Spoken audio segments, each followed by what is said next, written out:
I'm floating through the air. The pain I felt is paid for, all is said. বন্ধুরা কেমন আছো তোমরা? আমি আজকে এসেছি আরও একটা ভিডিও নিয়ে। তো আজকে আমি তোমাদের করে দেখাবো আলু পেঁয়াজ আদা রসুন ছাড়াই নিরামিষ আলু চচ্চড়ি। তো এই ভিডিওটা তোমাদের কাছে পুরো দেখার জন্য অনুরোধ রইল। আমার চ্যানেলটাকে সাবস্ক্রাইব করবে, লাইক দেবে, শেয়ার করবে আর কমেন্ট করে জানাবে কে এই ধরনের রান্না খেয়েছো।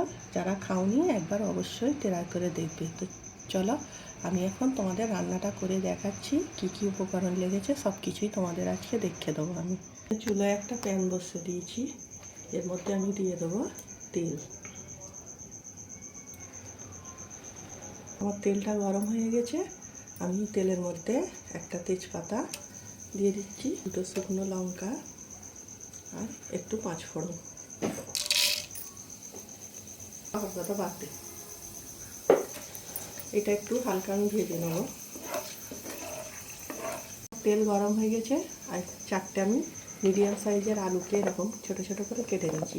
আলুগুলো এখন আমি এর মধ্যে দিয়ে দেবো।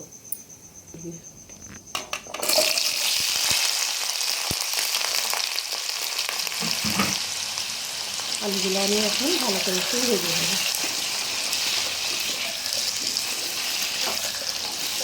এটা একটু হালকা ভাজা হয়ে গেছে আলুগুলো, আমি এর মধ্যে দিয়ে দিচ্ছি অল্প একটু হলুদ, স্বাদ মতো নুন।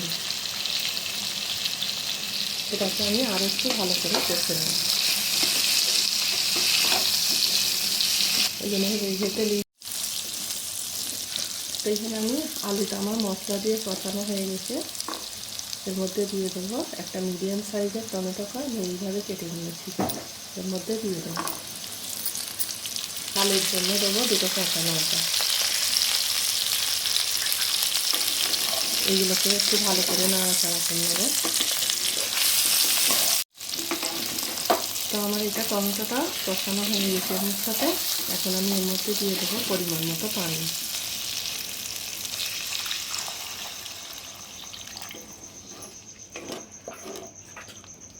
পানিটা দেওয়ার পরে ভালো করে একবার নেড়ে নিয়ে একটা ঢাকনা দিয়ে একে সিদ্ধ হতে দেবো।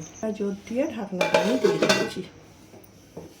এখন সিদ্ধ হয়ে গেছে, আমি ঢাকনাটা খুলে দেখাচ্ছি। পানিটাও অনেকটা কমে গেছে, দেখতেই পাচ্ছ তোমরা। একটা আলু আমি তোমাদের দেখাচ্ছি, নরম হয়ে গেছে। এখানে আমি দিয়ে দেবো একটা ম্যাগি মশলা ম্যাজিক, ঠিক আছে? এর মধ্যে আমি সব মশলাটা দিয়ে দিচ্ছি,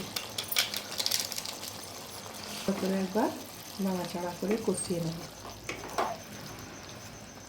নুনটা অবশ্যই একবার দেখে নেবে। এখানে আমার পানিটা অনেকটা কমে গেছে, এমনিতে আলু ঠান্ডা হলে আরও পানিটা টেনে নেবে।